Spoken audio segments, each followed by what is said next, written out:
friends, welcome back to the Film Alchemist podcast, the show where we look at movies we love, break them apart, to find out what gives them their magic. I'm your host, Josh Griffey, joined as always by my number one fan and hobbling expert and co-host, Alex Dandino. Oh, that's cock-a-doodle right there. That was scary. All right, guys, as always, if you love the show, please take a second and leave us a rating and review, especially if you find us on Apple Podcasts. That helps us out enormously. We're on all the social media you're on. We love it when you guys get a hold of us and tell us movies you'd love to hear covered, themes, guest host, anything like that. FilmAlchemistPod@gmail.com. You can reach us there, too. And now, for a while, if you want to see the faces behind these sultry, manly voices, you can do that at Nerd Alchemist. That's our YouTube channel. We're working all the time to come up with new content to put there, and hopefully we'll start implementing some of that soon. Especially by summer, we have some new projects we're going to be rolling out. So go subscribe to the channel over there and join the fun. All right. As those of you who listen every episode know, the pod has just rehabilitated itself from being a madman. That was our first half of the month theme. The pod was a madman. Fantastic group of films. But I'm actually equally as excited about this theme. For the second half of the month, the pod is held captive. Right? So these are movies where we've been taken and held against our will. And boy, we're not happy about it. Yeah, not taken, though. That's not on the list. But that would have been a good example of something. Because he's not really, like, confined. He's kind of walking around karate kicking. He's not taken. He's trying to find the taken. Yeah. These are movies that have an awful lot of captivity in them, right? Less about the hunting someone who's captive and more about the captivity. So today we're starting with what I think would probably be most people's first film in mind when you talk about being held captive, Misery. Alex, when was the last time you had watched Misery, and what jumped off the screen at you today? I watched Misery the last time. I think it might have been like 4 years ago for Halloween. We were just surfing for those kinds of flicks. So this time was different. Wee bit? It is.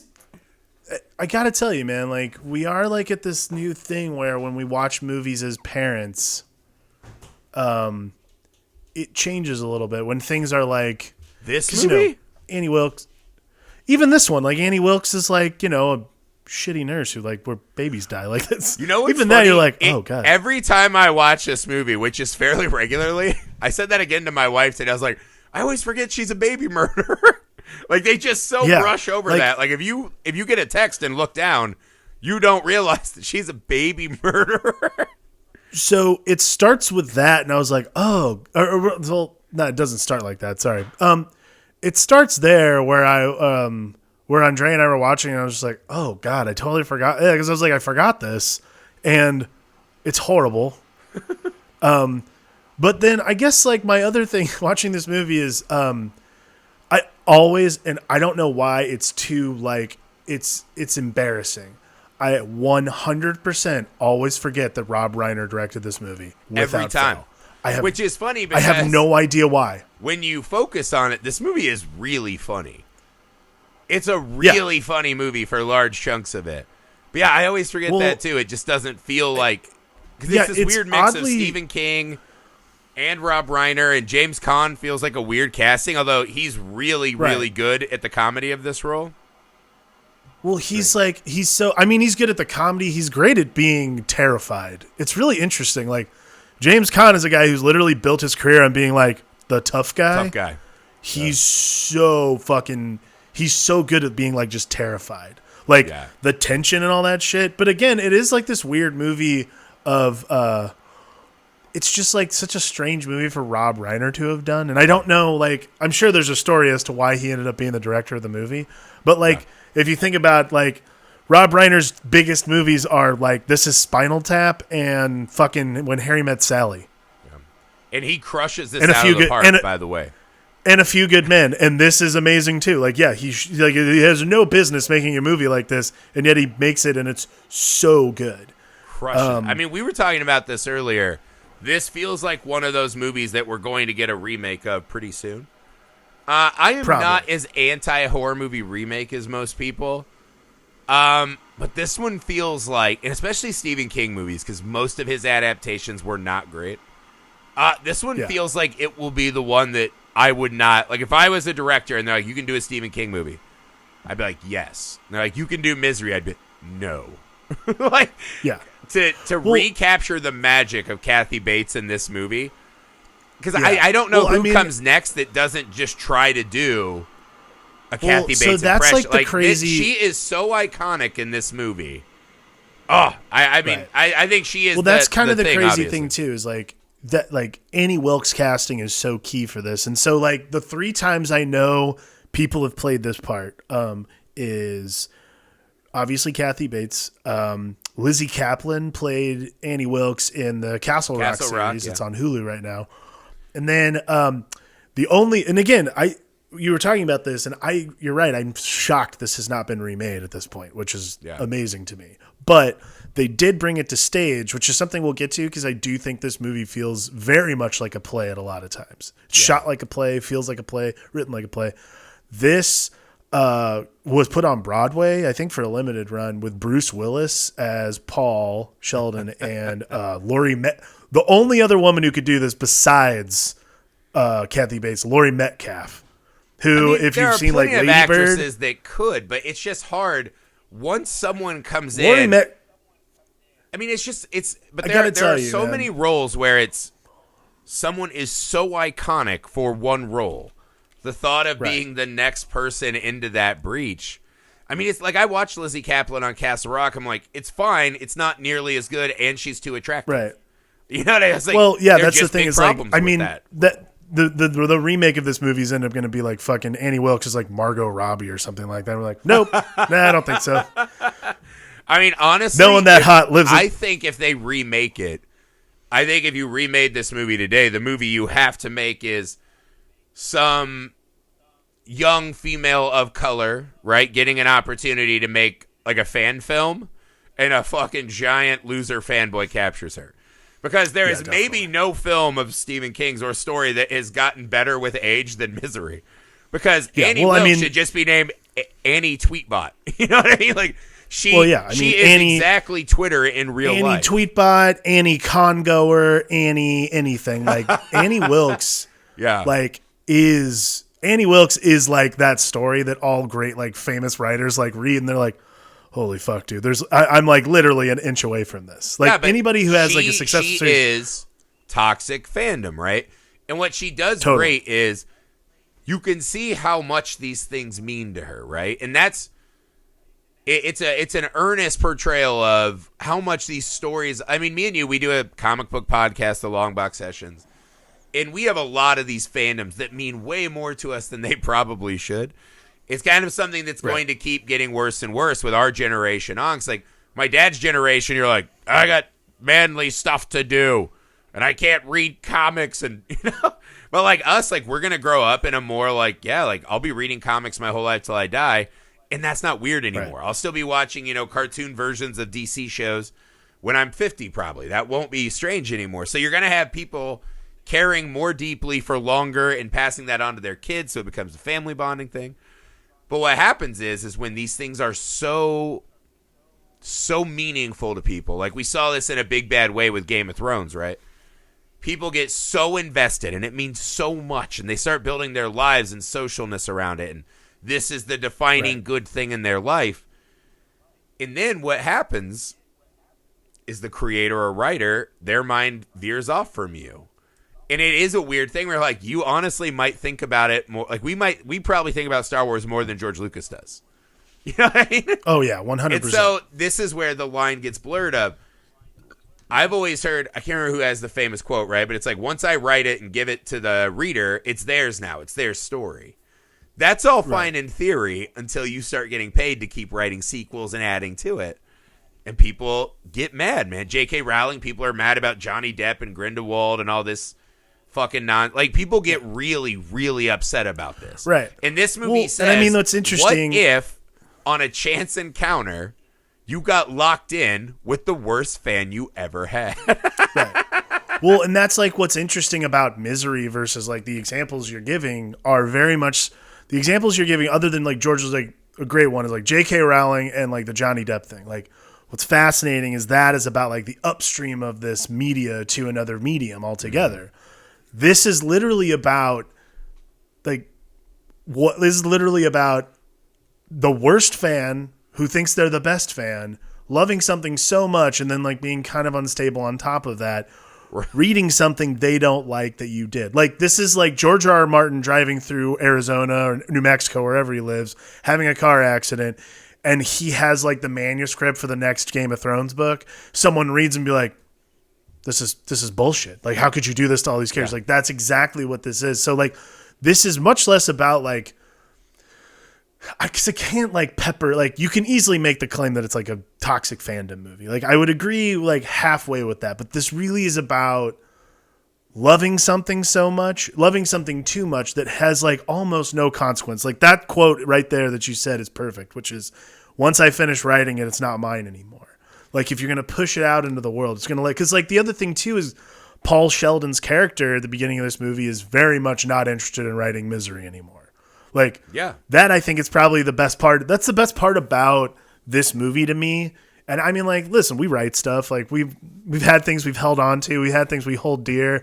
I've written for other people things that I was a huge fan of. We're the opposite, though. We're the guys that wish someone liked our stuff enough to kidnap us. Right. We have the I've been in the situation where I've written stuff that, because you know I wrote those Deer Hunter comics. Like Deer Hunter is a band. People love that band. Like the people are obsessive with that band sometimes.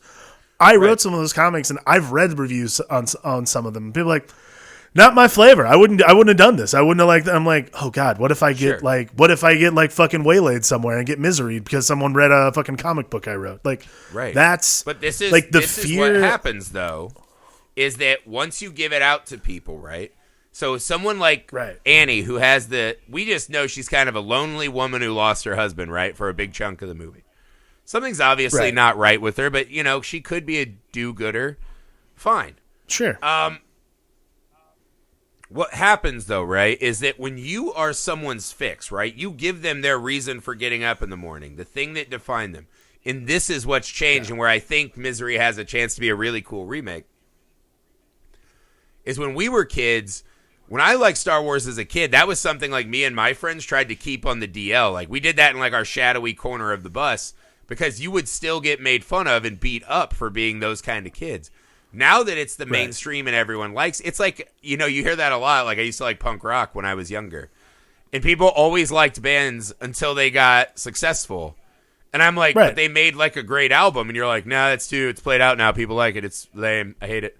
Yeah. And that's what when you become someone's fix, but they can't feel ownership of it anymore, right? When I give it to the readers, they become, it's their story. But once you realize I share that story with a lot of fucking people with a lot of varying backgrounds and opinions, that's why it's a toxic fandom story, is because Annie feels entitled to not only Misery, which has sold millions of copies, we heard, but to Paul's very mind, right? The man who created it and gave her the thing she loves, she goes, you fucking cock. Like, she reads 300 plus pages of his book and loves it. And just because it's going to end, she hates him and puts him on this journey. Now, that's questionable. You could say Annie maybe had nefarious intentions before. She had been stalking him and shit at his hotel anyways. But she hadn't done anything yet. He'd been going there for a long time. Right.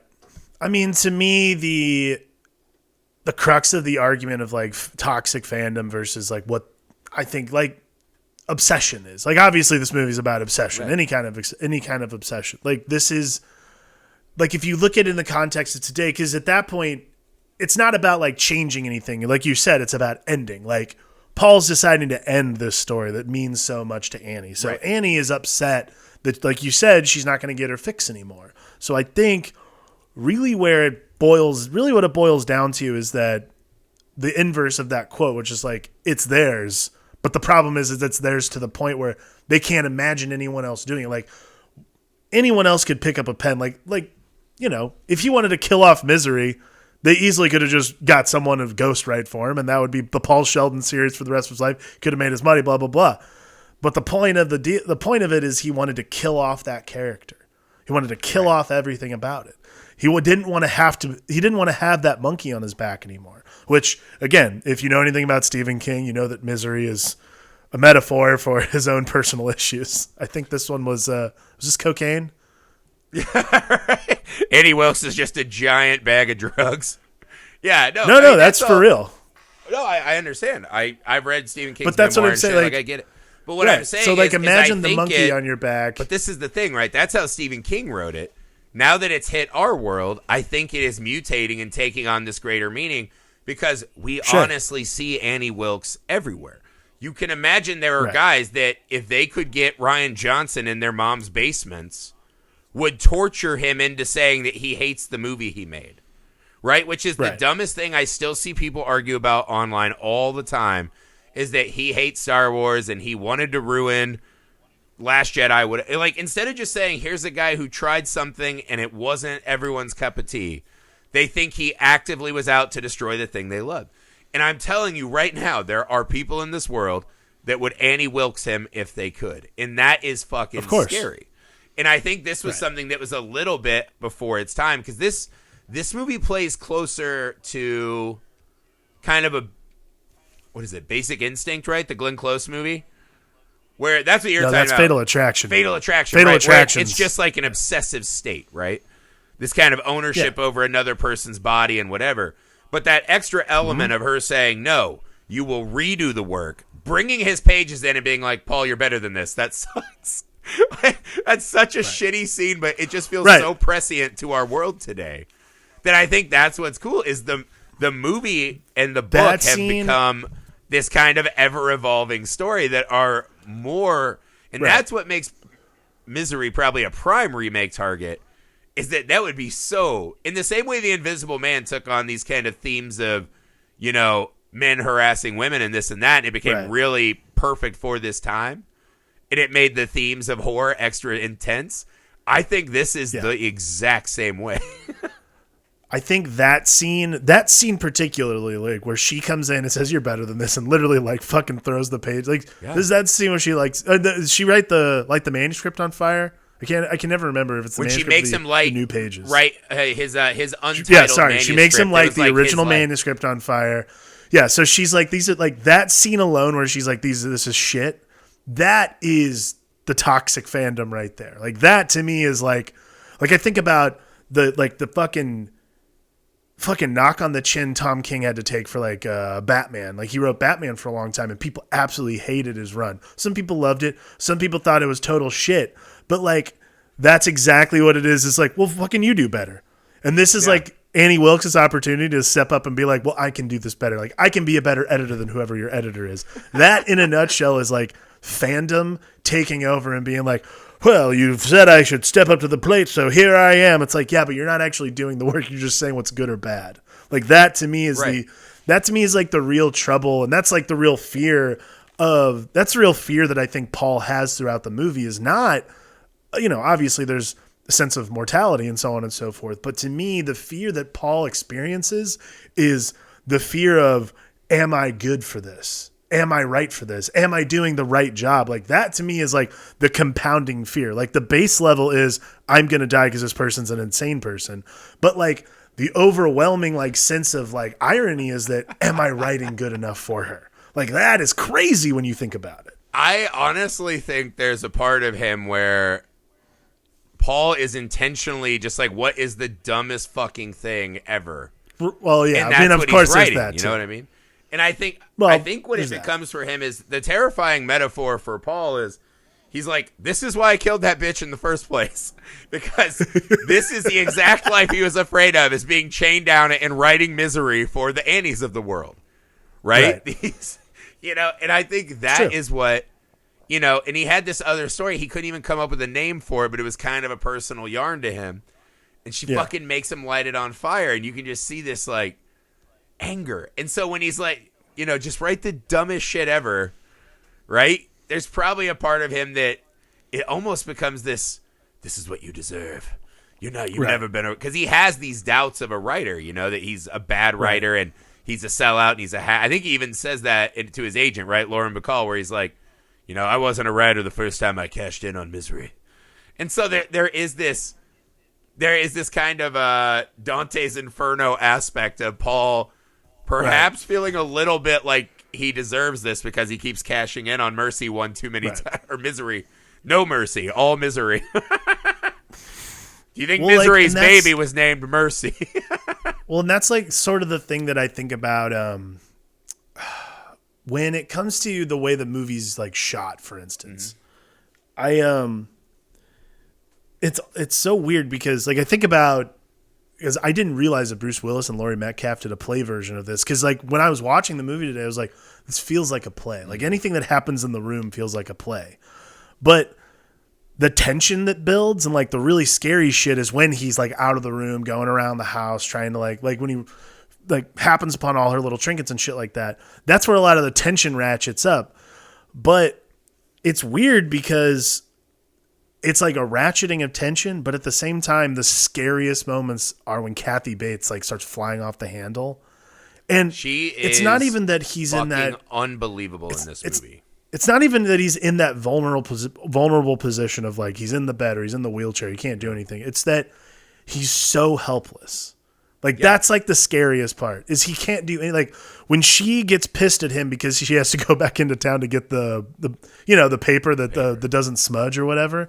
Like that I think might be one of the scarier moments in the movie just because like you don't know what's going to happen when you're dealing with someone who doesn't like he's trying to like be, he's being coy and cute about it and be like, hey, I want you to be part of this process. Like it's important that you don't just be a fan, you be part of this since you're a part of this now. Mm-hmm. And she fucking loses her shit because that's the part that I think is interesting about like what we're talking about with fandom is that fans don't realize what it is. Like you can bitch about the craft, the finished product all the live long day, but like when you are part of the process itself, you have no idea what's actually happening in the head of a writer. You have no idea what their needs really are. Like that is the real like scary part alone is that no one understands until they're part of it. And when you're part of it, you realize, oh wow, maybe I didn't want to be a part of this. I just wanted to have the final pieces of it myself. It's and he's just writing a novel, right? Imagine a process like what Rian Johnson went through Star Wars. Do you think he really made every one of those decisions with no one checking him? And none of these big movies of that size don't have a lot of cooks in the kitchen. But he takes all the fucking shit. He eats he takes the fucking licks on the chin, man. And that's the hard and scary part. To me, what Annie represents in this movie is she becomes this almost bad, trashy Walmart novel character where she is this unfinished human being. Where you can just, the scene that really struck me is when he rolls out and picks up her telephone and there's nothing inside of it. It's hollow. And you start to realize, oh my God, that's her. Like she never is expecting a call. She never wants to reach the outside world. The only time we see her in the outside world, she's screaming at other people in rage, right? So there is this reclusive loner afraid to be a part of something. And Misery is her bridge, right? And that is what becomes really scary about Annie is halfway through maybe a little even before halfway through, she begins to become kind of this unfinished golem, right? Like she's just this hollow thing that is here to punish him, right? For kind of things that he already was worried about himself, right? She takes on this really scary shape where she just will appear and nothing ever feels genuine with her the whole movie. Right? Like, she does this cock-a-doodie, oh, geez, golly. Like, just saying stuff like that while doing horrendous deeds. Right? Like, there are two moments I thought about a lot, right? What if he says you can't read the manuscript? Right? And he's like, sorry, that is my rule, right? And as a fan, do I think she would respect that? Maybe. Right? If she doesn't let him read it, and he's just like, oh, it's the next Mercy. And what if the Mercy book hadn't come out, right? What Misery. I keep saying Mercy from Overwatch. Misery. Keep saying Mercy. Yeah, there's no mercy in this movie. Literally none. But that's what those two moments struck me, right? That's where it kind of adds a supernatural vibe that all of this is happening in perfect unison, right? As the blizzard hits, as he has the manuscript, as his book comes out, it does have this kind of Dante's Inferno vibe at that point. So it's, what if he Right. says you can't read the manuscript? And he's just like, yeah, of course I'm going to work on a new Mercy book. And he just lies to her. Misery. Misery. Fuck. Why do I keep doing that? Misery. If he says, well, I mean, obviously in the context of the story, I'd say I get that it's a really boring story if these things don't happen. I'm saying on some level. But what it says for but Paul I'm is going that with you. he No, is you're onto desperate something, for her to read that, right? Right, you're onto something though. So like when you think about it, it restructures the story then as it being okay, like to use the Rian Johnson metaphor. If Rian Johnson was in a movie theater and he was holding the script and someone was like, "Hey, can I read that?" And he goes, "No, of course not." Like besides the legality of it all, he goes, "No, I'm working on this. Like I don't want to deal with that." The story then becomes less about Paul's experience, like having to deal with like the worst parts of fandom. Yeah. And much more about having to deal with maybe like the psychology of like having to keep that, like, because like if someone's excited to see a thing that you're doing, like you do have a little bit of an ego about it. You're like, oh, I could like, it'd be nice to get a little charge out of that, you know? Yeah. That's like the fear though. Like And I think the fear is almost that. Right, of course. So like there's a little bit of an ego stroke there. You're going to hand over your work, and then if they don't like it, that's when the real fear sets in, because it's like, holy shit, this person's an insane person and she hates my book. Then on top of that, this person reads all my books. The fear is that I've written something like, even though what I think is shit is already shit, I've written something that is even shittier than shit. So my fear is that, oh my God, am I a fraud to begin with? Like the psychology of Paul Sheldon starts breaking down. And really what this ends up being is like, you know, that scene where she's like looking out the window and she's about to cry. She's got a gun and all that stuff. Like she's like, oh, you're going to leave soon. It's almost over, blah, blah, blah. Yeah. Yeah. She's like looking out the window. Then that whole movie becomes about Paul just staring out the window like, I'm a fraud. I'm fake. I'm nothing. But that is the scary stuff that Annie does, is she slips. But why I think it becomes extra scary is because Paul's slipping with her. Like, the scene that struck me was, I don't think there's any way he lights that manuscript on fire if he thinks it's a good book. I don't think there's any way it's untitled when he finishes it if he thinks it's a good book. Because she's throwing the lighter fluid on him, right? And she's always taunting him with physical harm and oftentimes doing physical harm. But I think there is a part of him that knows she's not going to light him on fire.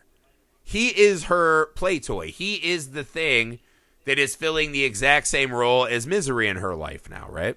Right. And not like a misery pig, but a misery human, a misery man that I can have to play with every day. Right. If she burns him, that's over. Right? Like on some level, I mean, you could say later, like obviously once we start hobbling and things of that nature, she's pretty willy-nilly with the lower half of the body. You know, she's a cock-a-doodle mad woman, as it were. But I'll say this. I think a part of him is not fighting as hard as he would if he was proud of what he wrote. Not. So I think that plays into this kind of purgatory feel where it's like, fuck, I deserve this. I'm a fraud. Sure. And now I've been caught by my sins of, Midwestern 40-year-old women. I'll say this about, I want to talk about the hobbling thing because like, there's not really much to speak of. It's horrifying and terrible. I mean, it's one of the most iconic scenes in horror movie history. We've watched how many movies on this show? Like over 150 at this point, right? Over 150, yeah. Closing in on 200. We're closing in on 200 episodes. I've watched a guy fuck pig guts. Yeah. I've watched, I've seen horrifying things. To this day, I still will not watch that entire scene. Oh, no. Well, I told you, I scroll through Facebook occasionally, and they'll put like, oh, teenager breaks their leg shit. And if I see it, it will haunt me for weeks where like I feel phantom pains and like I'm afraid to watch. Like it really sticks with me. When I know this scene's coming, I get to the point where I feel like I'm going to explode like a balloon and I turn my head away. Yeah. Every time. I still won't watch it. Like it's still one of those things that's just I've blown out both my knees. I know what like lower half of your body pain feels like. Yeah. It's horrible. What That I'm telling you, I cannot that's imagine. the power of this scene. The moment she puts that block between his legs, you're like, I'm already done. Like, you've already gotten me. Yeah, I will I'm be out. scarred for the rest of my days. But it's so rare that a horror movie scene gets you once, and you're like, I'm too afraid to watch that ever for the rest of my life. Yeah. Again, And that's the thing. I've It's watched not even extra so many gory, disgusting it's just- things on this show. Yeah, it's so repulsive of an act. You know what I mean? There's gorier It's just things so- and nasty, but like, ugh, to me, that is bottom of the barrel, like grossest things I don't want to see in life. Yeah, like that's like the one of those things where I'm like, it's just, and it also, again, I've never, ever since the first time I saw this movie, I've never rewatched this scene ever. Yeah. Like, I with you on cannot that. do it. It's just, Which it's a is weird physical because- impossibility. You know what got me today, like the hobbling, is when she's just like, yeah, I was moving your legs around. I could hear bones grinding. Like, she set his legs. And I was like trying Yeah. to explain that to him. I was like, oh my God. Like, oh, but that, It's- I mean, this gets into, she's so, it adds to the terror of Annie Wilkes, though, is how she spends the whole movie.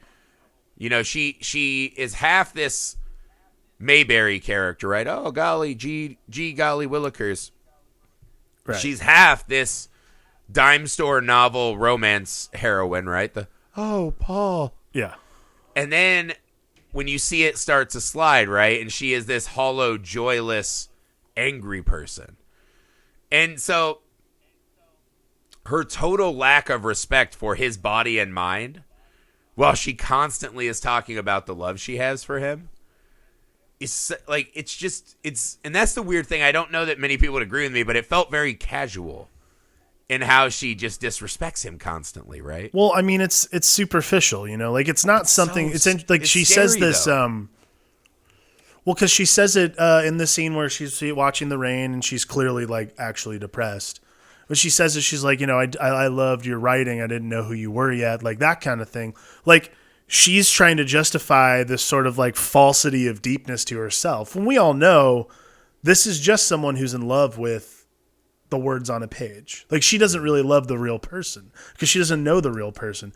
This person's been her fucking captor or Yeah. captive. Like, And now she that's hates the entirety two of of the thing. two of his books, right? So if he wrote 10 Yeah. books, I think they said in the movie, she hates 2 of them enough to destroy him. That's really shitty.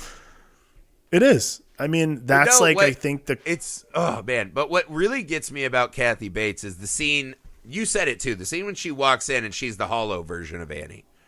But there is this version where you just imagine that's her talking to like Hollywood, where she's like, Yeah. you know, a guy like you'll never know what it's like for a person like me to worry about losing you. You know, I'm not a Hollywood type, I think is what she says. And there is this moment where you just see this actress that so perfectly finds the emotional subtext to get you to a place in a role, right? Like, she's not talking about actually like losing this man, but there's so much else going on, and what Kathy Bates is saying in that moment that it's a breathtaking scene. But that's what she channels so well in this, is that because it is weird because it does play like it has the trashy novel effect, where it is just like she's so over the top at times with the G golly stuff, but it never feels that way, right? Like it never feels false acting, right? It feels like it's coming from an organic psychosis. Yeah, I mean, I think that it's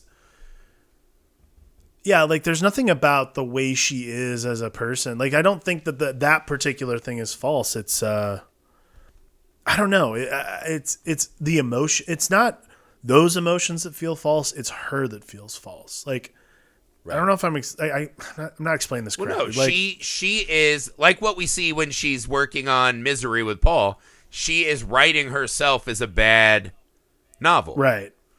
She's trying to write this she version of Annie herself Wilkes that can forget that she's a wife, a nurse, a baby murderer, possibly a husband murderer.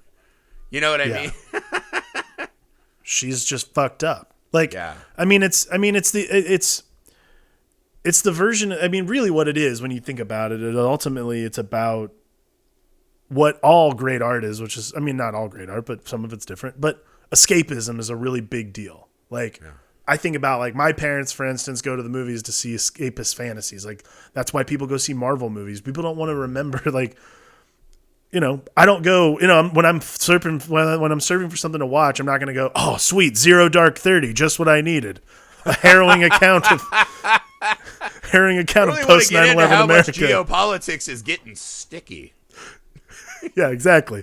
I'm like, oh, good, Parks and Rec. Like those are the kinds of things like you want something that's escapist. So when you find out, I think like when you think about Annie Wilkes's issues, it's when you find out that the fantasy is, when you find out that the escape is less than ideal. Like when you meet Paul Sheldon, she's expecting the same escapist fantasy she has from reading Misery.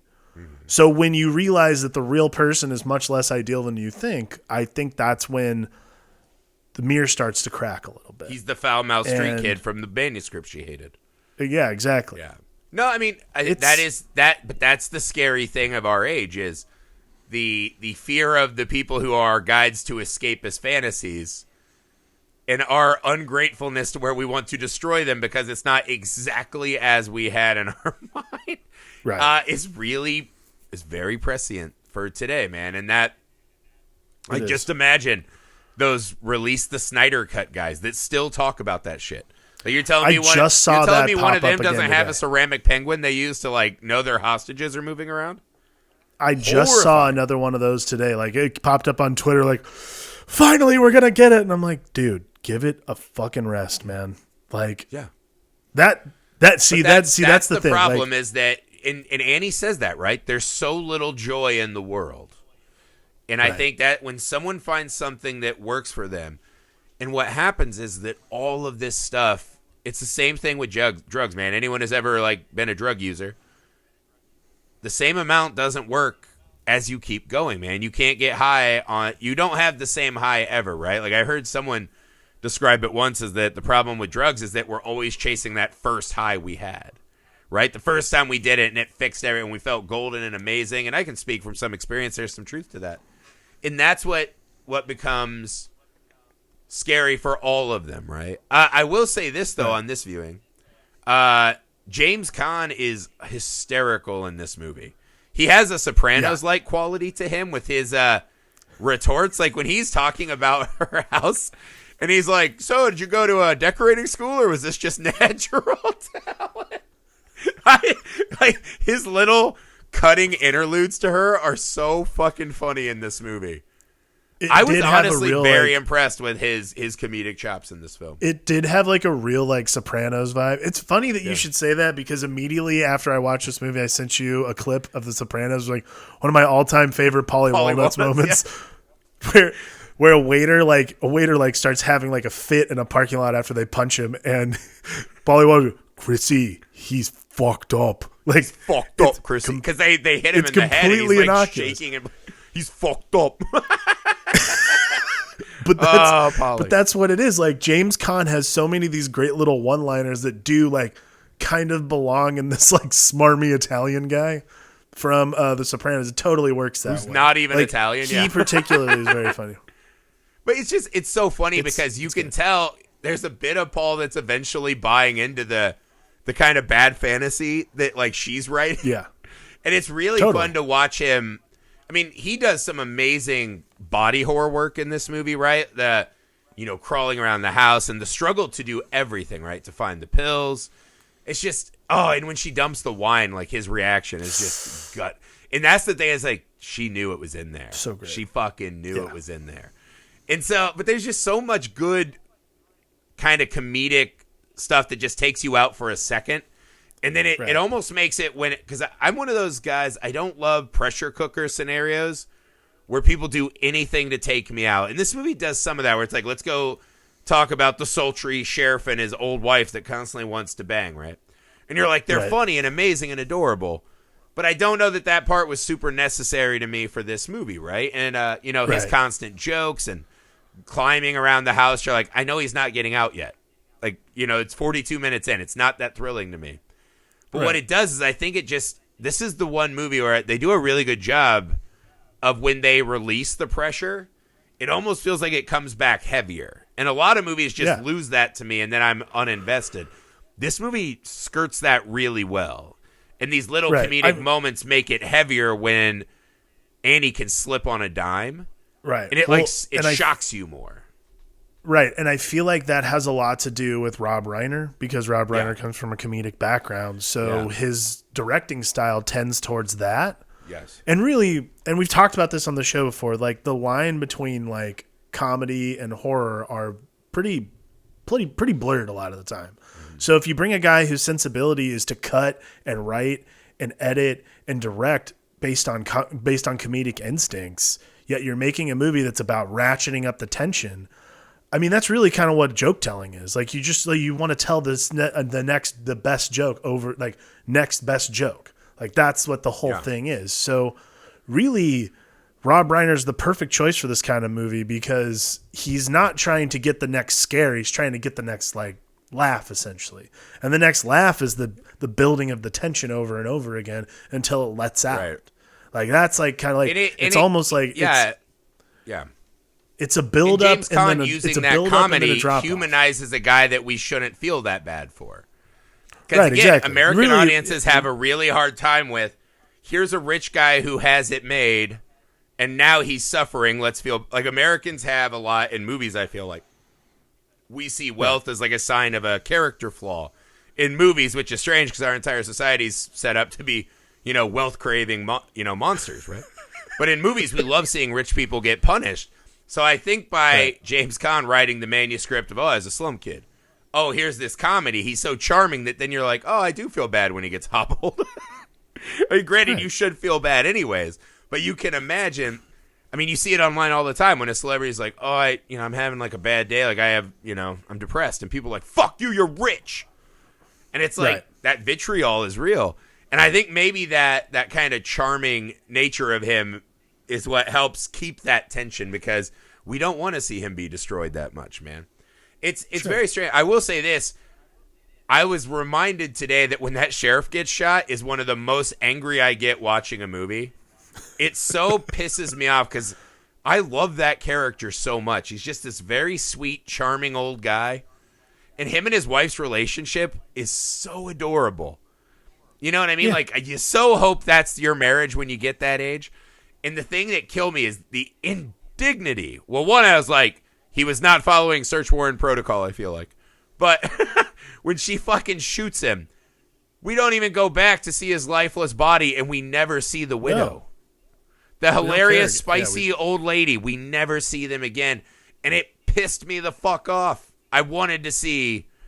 I wanted him to have a better, more righteous death. It really pissed me off today. I was shocked how mad I was about it. Shocked. That's always one of those, out of nowhere ones, but it's I assumed it wasn't going to go well, but I was like, she has knockout syringes. Maybe just put him to sleep. He's old, and then he can wake up. Oh, is it over? All right, I'm going back home. My wife, it's Finger Wednesday. Or whatever. Just do like a little, old people still finger. That's weird. Like, do a joke, get in there. I was sad. So sad. I don't know. There's she's trying to get after him on the snowy roads. You don't know what they're still getting up to. I don't know. But yeah, that really struck me. I'll tell you the scene that I loved more than any today is when he's finishing the book. And he because I thought he was going to spray her with the thing, right? The first time I saw, obviously, he'll spray her and light her on fire. But he lights the fucking final chapter on, right? So he's made her read all these other pages of this shitty book that she wants. And he's like, hey, you remember when everyone wanted to know about Misery's father and all these fan theories, right? Which is another thing that we drown in nowadays. He's like, it's all in here. Fuck you! And he lights it on fire. Love it. It's so great. It reminded me of the moment, I wish we had never found out who Ray's parents were, right? I love the notion of, you guys are so invested in this fan theory, burn it down, right? And him lighting that chapter on fire. I was like, there are so many storytellers in today's world that would, that scene could probably be jerk-off worthy. Just lighting it on fire is the toxic fans no! How often do you think Zack Snyder actually watches that scene and just masturbates furiously because he knows that's what it is? Yeah, Snyder cut. I think he's the opposite. right? That's the opposite of the Snyder cut, right? Zack Snyder's the one trying to like put the novel back together. Oh yeah, that's true. It was mine. It was my cut. No, yeah, it's definitely more of a J.J. Abrams thing, especially at the end. Yeah, right. They made him. They made him own up. That scene cracked me the fuck up because it's also so funny because he had to get that extra fuck you in to her in Misery because he could he knows she has a gun. Like that's not the best attack plan, but he just wanted to make that fucking point and hurt. I mean, I think at that point he was bad. like resolved to he was like, I'm not getting out of here. So I'm gonna win though. Yeah. Like I think that's the thing about those kinds of movies is cool. Like by the time you get to the end of the third act, like it's not about surviving, it's about getting the moral victory. Yeah. And it's a fun for us too because we kind of know how this has to play out in a lot of these movies. And if you're not going to really get us with like a clever twist, that's a really fun moment for Paul. It's this really cathartic moment after this excruciating journey we've been on. And granted, the fight scene is just nasty. It's like a down and dirty fight scene, which I love. Yeah. It's just cool. Like, I mean, even again, love like the shot at the end when he smashes her fucking face with the pig, and it's like the weight of his own fan is crushing upon him. I was like, yes, I am down for this toxic fandom viewing that I'm having of this. I forgot the part where he like jams the ashy pages in her mouth. I'm like, oh my god, dude, I'm telling you, loved that. There's probably very little chance that me and Ryan Johnson will ever cross paths, but if we don't, I'm like, seriously, do you J.O. to Misery? All the time. Like you get home and you're like, what a hard day at the office. You put some petroleum jelly on, light a Yankee candle, and just start stroking it to Misery. Because I would. Just the first, eat it, just you the last 10 minutes. Pig till you choke on it. Oh, raise the Palpatine, choke on it, bitch. If I was Ryan Johnson, that would be my life every day, and I would live stream it too. To every fucking person on Twitter that's I hate The Last Jedi. We're like, hey, come live stream me J.O.ing to like the page smashing scene. Oh yeah. Oh yeah. Yo, George Lucas too. I bet there's a whole group of them that have eyes wide shut J.O. sessions to this movie. I don't know. I'm telling you, if they remake this, that's the angle they're going to take, and I love it. Absolutely. I love it, man. I don't know. What I think, to wrap this up, man, this movie is so funny because this is another one of those, like, me and my mom love to watch this movie together. And it feels like that kind of like, it's very predictable, kind of trashy Lifetime thriller. But there's so many small elements that elevate it to this unforgettable experience. And I actually will say, a lot of people, I was clued into this about 3 years ago, but Lifetime has some really good movies, actually. So I'm not taking a shot across the bow, but that kind of thing, when we grew up, that was more of a joke. Yeah. But it's absolutely, we know what's going to happen so often, but like you said, there is still this enormous tension.